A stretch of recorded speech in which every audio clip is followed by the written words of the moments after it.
Olá a todos, sejam muito bem-vindos a mais um episódio do podcast da reunião de estudos do Evangelho do Grupo Espírita Irmão Áureo.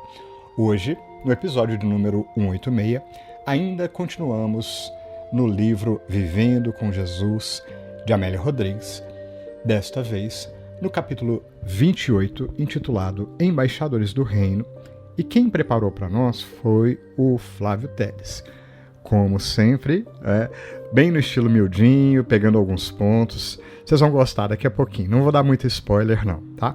Mas eu posso adiantar que teremos a nossa live, que ocorre hoje mais tarde, onde a gente vai ter oportunidade de aprofundar as colocações iniciadas pelo Flávio Teles aqui. Estarão presentes, além do próprio Flávio, a Cláudia, eu, o Ítalo, a Lana nos comentários. Enfim, vai ser um momento bastante agradável, como sempre.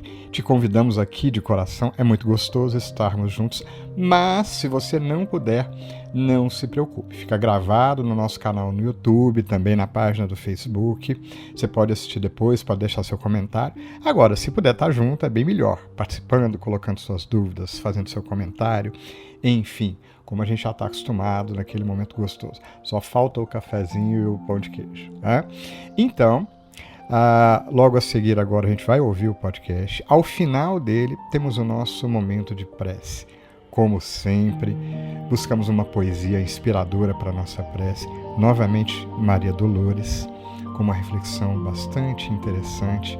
E a seguir faremos a nossa prece. Caso queira, coloque um copo com água para fluidificar, na certeza de que os bons espíritos que sempre nos acompanham estarão conosco, trazendo as boas energias e as vibrações revigorantes. Não vou me delongar mais.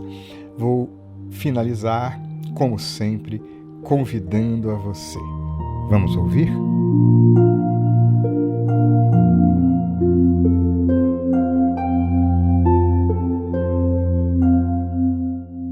Olá a todos, convidamos a você que nos ouve neste instante para que venham refletir conosco sobre mais um estudo do Evangelho, considerando o capítulo 28 do livro Vivendo com Jesus, psicografia de Divaldo Pereira Franco, pelo espírito de Amélia Rodrigues. Capítulo este intitulado como Embaixadores do Reino. Amélia Rodrigues nos traz um texto recheado de simbolismos, com uma leveza enorme, mas com uma profundidade ímpar. Ela comenta 3 passagens do Evangelho de Lucas, no capítulo 10, entre os versículos 1 a 20, onde Lucas narra que Jesus escolhe 70 discípulos e os envia em pares para as várias regiões de Israel, com a missão de propagar o Evangelho e anunciar o reino de Deus. De outro lado, chama a atenção dos habitantes no entorno do lago de Genezaré, mais propriamente de Corazim, Betsaida e Cafarnaum, onde ele passou a maior parte de seu tempo desde que se dirigiu a Cafarnaum. Por fim, narra o retorno dos 70, com a missão satisfatoriamente concluída. Vamos por partes, tentando decifrar com propriedade o que encontramos no referido texto. Primeiramente, Jesus reúne os 70 discípulos de madrugada para passar-lhes as instruções. Simbolicamente, madrugada é sempre prenúncio de uma nova manhã. Depois de um período de escuridão, a luz avança gradativamente, anunciando um novo dia.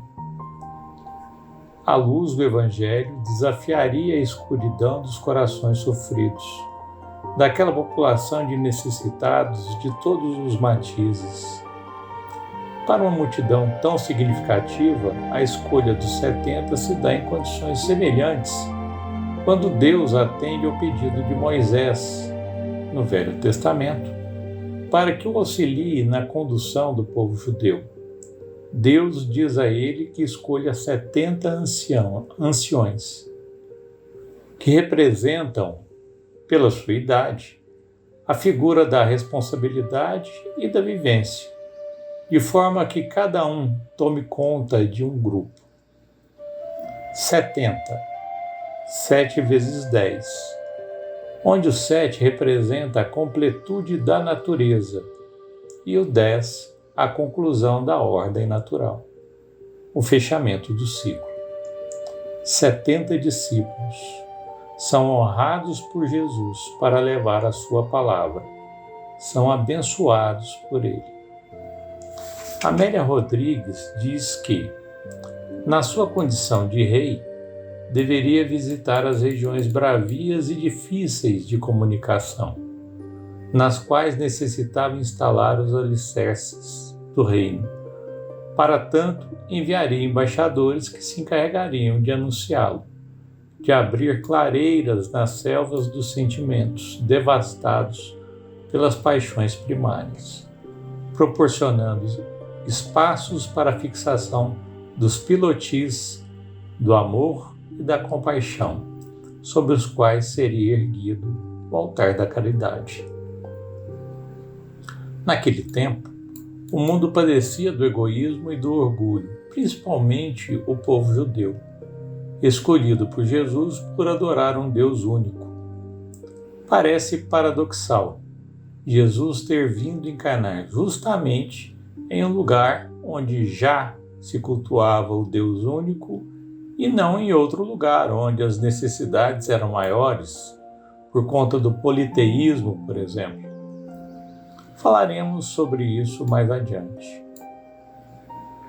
É necessário entender que, mesmo adorando um Deus único, mesmo sendo uma cultura rica na tradição oral das Escrituras, a questão do orgulho e do egoísmo fazia dos fariseus e escribas, sacerdotes, pessoas soberbas que se achavam acima de tudo e de todos, que se achavam inclusive acima de Deus.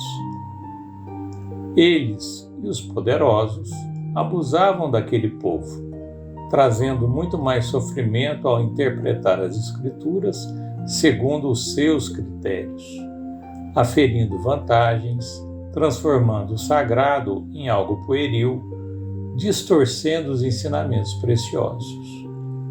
A multidão, destituída de tudo, amargava com o sofrimento e a falta de esperança. Fazia-se necessária a luz, a promessa de um reino de felicidade e paz, que haveria de vir. Eis a tarefa dos 70 discípulos. Então, continua Amélia. Aqueles eram dias de egoísmo, de soberba, de intérminas batalhas nas quais predominavam os ódios e as rixas perversas. O ser humano era escravo dos dominadores mais astutos e impiedosos que o submetiam ao talante das suas misérias morais interiores. Não brilhava o sol da esperança e muito menos a doce possibilidade da compaixão. A miséria espiritual transbordava e as pessoas encontravam-se submetidas aos preconceitos, às situações de penúria e de abandono. De certo modo, ainda hoje é quase assim. Os 70 partem para a sua missão de divulgar a mensagem insuperável do Evangelho, abençoados por Jesus e acompanhados por uma legião de anjos, que assegurariam o êxito, pois eram corações preparados há muito tempo atrás para a fase que dá início ao mundo de expiações e provas.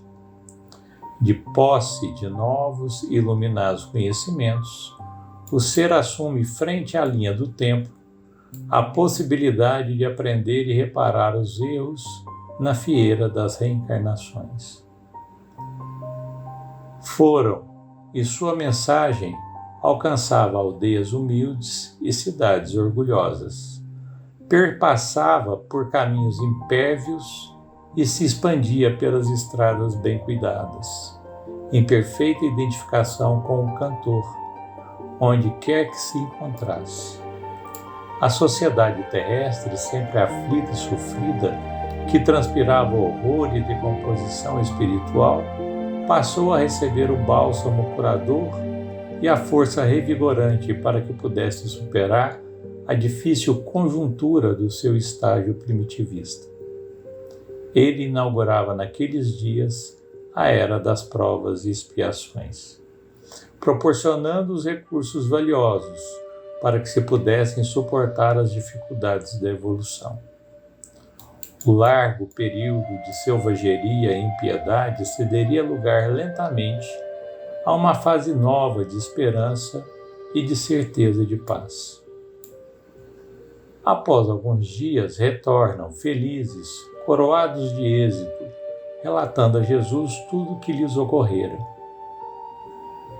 Diziam: em toda parte proclamamos a Era Nova, explicando que um reino de paz se acercava, iniciando-se no coração do ser humano e que avançará ditoso no mundo do futuro feliz.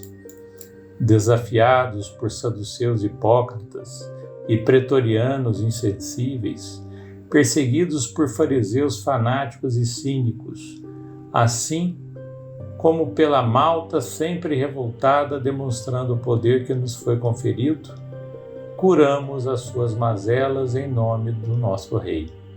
Submetemos espíritos vingativos, saramos feridas, restituímos visão aos cegos, audição aos surdos, movimentos aos paralíticos e alegria aos tristes em momentos de inconfundível ligação com Deus.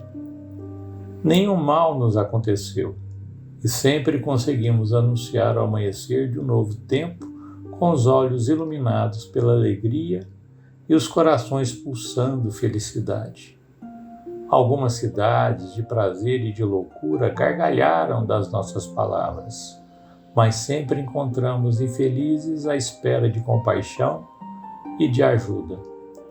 Vimos rostos desfigurados pela lepra sorrir de alegria e vidas despedaçadas recomporem-se ao toque da esperança.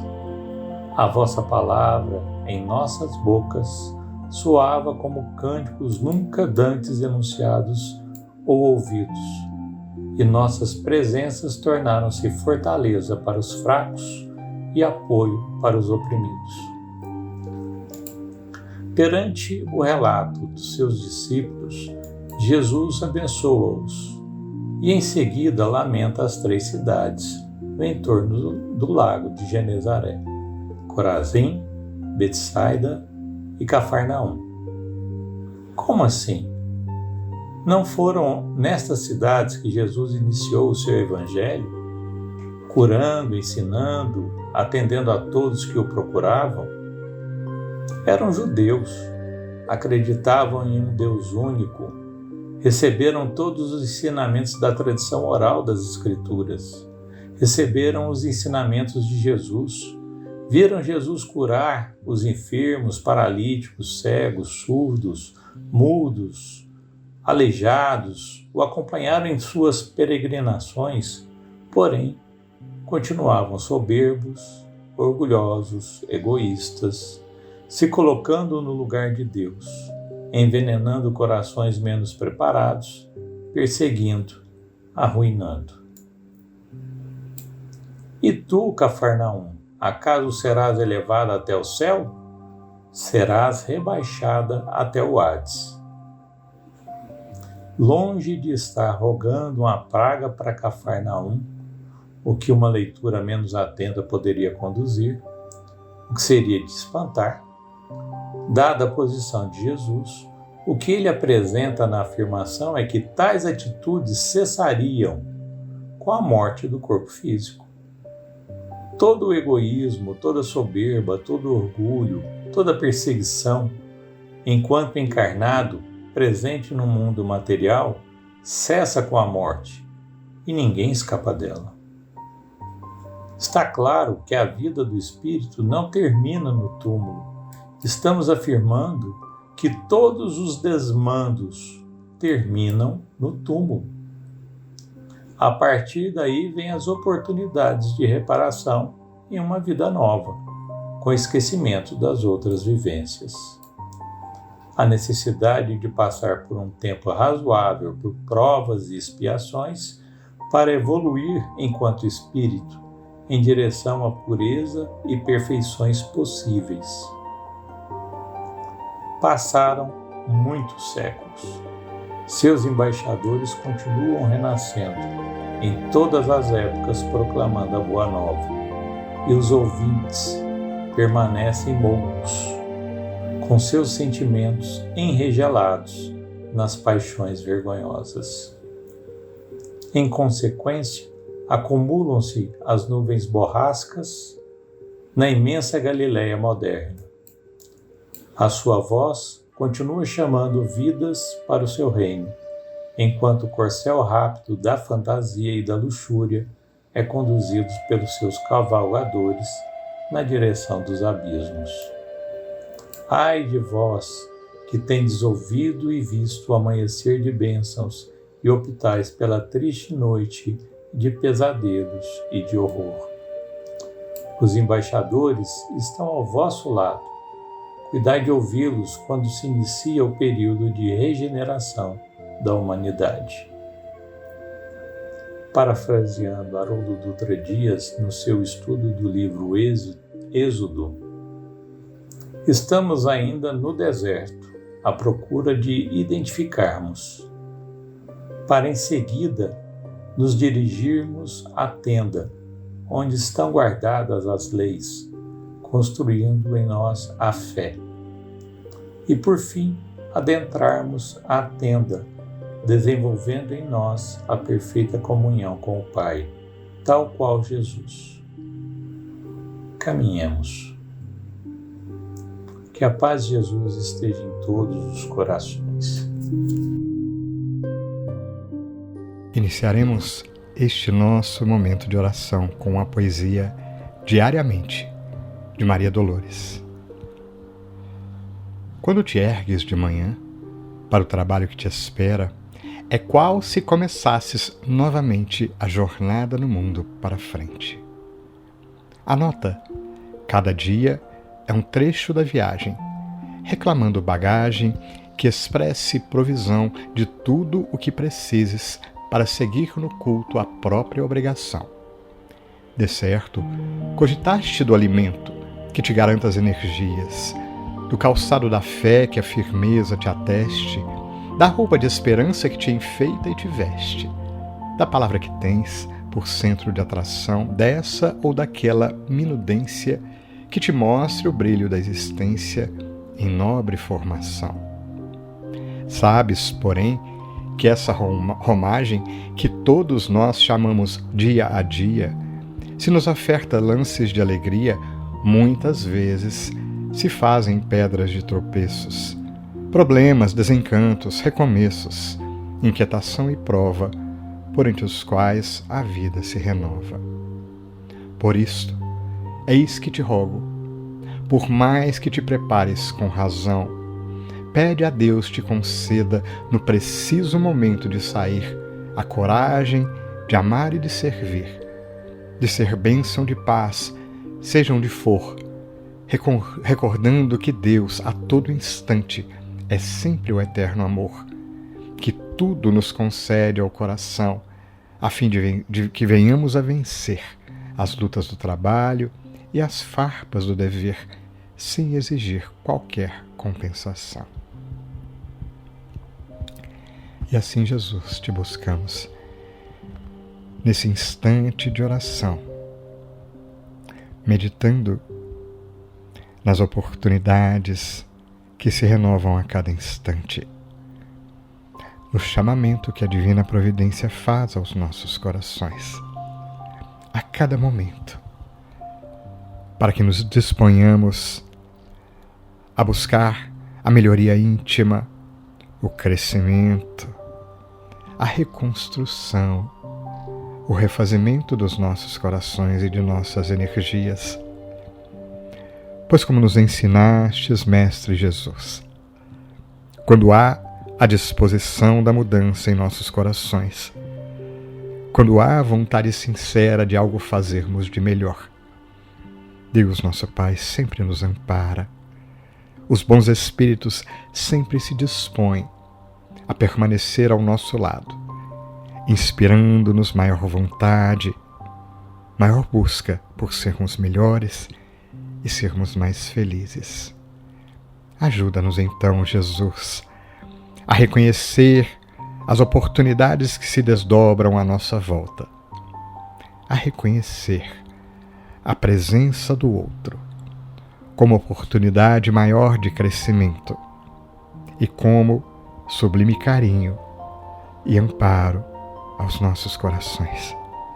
Que a tua luz, mestre amigo, continue em nossos corações. Que estejamos vibrantes, dispostos a buscar algo de melhor. Que assim seja.